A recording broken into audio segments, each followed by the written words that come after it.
ভারতের আবহাওয়া দপ্তর অত্যাধুনিক গরমের সময় সঠিক ভবিষ্যৎবাণী করে থাকে। এই সতর্কবার্তাকে গুরুত্ব দেওয়া উচিত।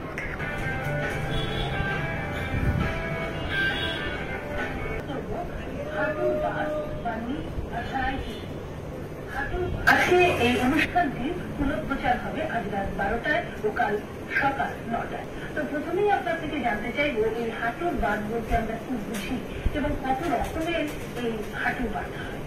হাঁটু একটা হাঁটুতে সেটা হচ্ছে অস্টিও আর্থ্রাইটিস, সেটা বয়সজনিত আর্থ্রাইটিস। একটু মাঝ বয়সে এবং বেশি বয়সে এটা হয় এবং এতে কি হয় হাঁটুর ভেতরে আমি একটা ছবি দেখাচ্ছি, সেটা হচ্ছে ছবিটা দেখানো যায় দর্শক বন্ধুরা, তাহলে অনেক সুবিধা হবে। তো সেই ছবিটা হচ্ছে আপনি বাদিকের যে ছবিটা আছে হাঁটু। গতকাল সকাল 8:30টার ডিডি বাংলা নিউজের লাইভ স্ট্রিমিং হচ্ছিল, মানে তখন আমার লাইভ নিউজ চলছিল। সেই অবস্থায় মারাত্মক গরম এবং সেই সঙ্গে আনুষঙ্গিক হয়তো কিছু কারণ ছিল, যে কারণে বিপি মারাত্মক লো হয়ে লাইভ নিউজের মাঝখানে আমি ফেন্ট হয়ে যাই। এবং আমার শরীর খারাপটা তার কিছুক্ষণ আগে থেকে, মানে যখন আমি ফেন্ট হই তার কিছুক্ষণ আগে থেকে বুঝতে পারছিলাম যে আমার শরীরটা ভীষণ খারাপ হচ্ছে। মনে হচ্ছিল একটু জল খেয়ে নিলে হয়তো ঠিক হবে। এমনিতে আমি যখন নিউজ পড়ি তখন আমার নিউজের টেবিলে জল নিয়ে কোনোদিনই বসি না, মানে আমার দরকার পড়ে না। 8 ঘন্টার নিউজ হোক, 15 মিনিটের হোক, 10 মিনিটের হোক, আমার সত্যি এত 21 বছরের এই নিউজ পড়ছি যে স্প্যানটা, তাতে কখনো দরকার পড়েনি। তো কালকে যখন দেখছি যে একদম পেরে উঠছি না, মানে নিউজটা তখনও 15 মিনিট বাকি আছে, সেই সময় মনে হচ্ছে জলটা দরকার। তো তখন আমি আমার ফ্লোর ম্যানেজারকে ভিজুয়াল যখন যাচ্ছে, আমার মুখ থেকে ক্যামেরা সরে ভিজুয়াল যাচ্ছে, তখন আমি ইশারায় দেখাই যে ওনার কাছে জলের বোতল ছিল, জলটা চাওয়ার জন্য।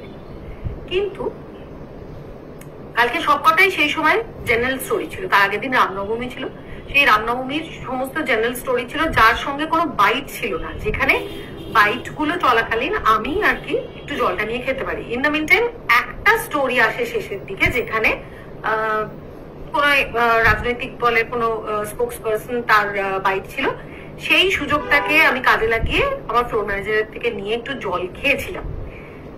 একটু জলটা খাওয়ার পর আমার মনে হয়েছিল যে আমি তারপরে আরো 4টে নিউজ ছিল, 4টে স্টোরি ছিল, তার মধ্যে 2টো স্টোরি কোনো রকমে কমপ্লিট করেছে। তৃতীয় স্টোরি, মানে লাস্ট বাট 1 যেটাতে গেছি, সেটা ছিল হিট ওয়েভের উপর স্টোরিটা ছিল। এই স্টোরিটা পড়তে পড়তে আমার আস্তে আস্তে দেখা যায় যে কথাটা জড়িয়ে যাচ্ছে। তখন আমি নিজেকে ঠিক রাখার চেষ্টা করেছিলাম যে কোনোভাবে আর তো একটা স্টোরি আছে, তারপরে রিপিটেড লাইনে চলে যাব এবং আমার নিউজটা অন্তত শেষ করব। কেননা আমার কাছে, আমি যখন লাইভে থাকবো তখন ওটা আমার মেন ডিউটি। আমার শরীর যতই খারাপ হোক, যে অবস্থাতেই আমি থাকি না কেন, যে কোনো ভাবে আমাকে আমার প্রেজেন্টেশনটা ঠিকভাবে শেষ করতে হবে, কমপ্লিট করতে হবে। এটা আমাদের সবারই উদ্দেশ্য থাকে এবং সবাই সেভাবেই আমরা নিউজটা পড়ি, যারা লাইভে অন্তত কাজ করি।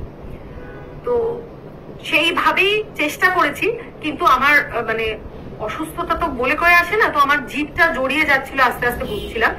এবং লাস্ট যে হিটের স্টোরিটা ছিল, সেইটাতে মোটামুটি আমি চোখে দেখতে পাই না।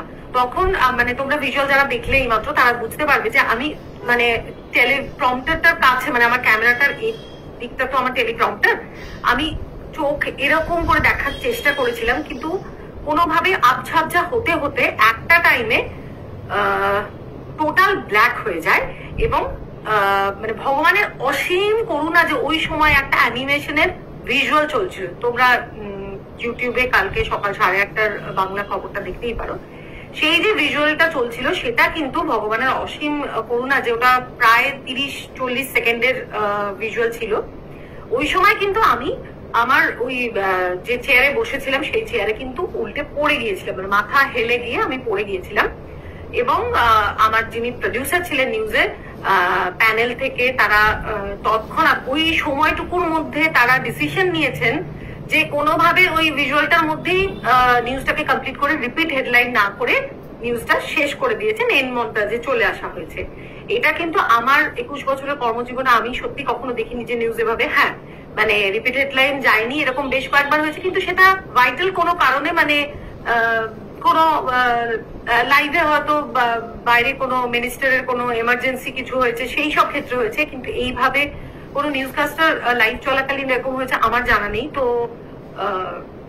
আমি চেষ্টা করেছিলাম, আমি শেষ মুহূর্ত পর্যন্ত চেষ্টা করেছিলাম যে আমি নিউজটা শেষ করব, কিন্তু কোনোভাবেই ওটা করতে পারিনি। রিপিটেড লাইন কালকে যাইনি, যার জন্য আমি মানে আমার প্রতিষ্ঠানের কাছে তো আমি ক্ষমা প্রার্থী, কিন্তু শরীরের ওপর তো কারোর জোর চলে না, এটা তো ভগবানের ব্যাপার ছিল। হ্যাঁ, আমার যেটা দোষ হয়েছে যে গরমের দিনে আমার একটু সঙ্গে উচিত ছিল যে একটু জল বা ওআরএস সঙ্গে রাখা, কিন্তু মানে মোটামুটি সবাই জানে যে দূরদর্শন হচ্ছে সেন্ট্রালি এসি, মানে ওখানে ঠান্ডা মোটামুটি থাকে। ইনফ্যাক্ট আমরা শীতকালে যখন খবর পড়ি তখন এতটাই চিল থাকে যে মানে আমাদের খুবই কষ্ট হয়। কিন্তু কোনো কারণে পরশুদিন শুনলাম যে কোনো এসি প্ল্যান্টের কিছু খারাপ হয়ে গেছে, তো সেটার কারণে কালকে ফ্লোর প্রচন্ড গরম ছিল।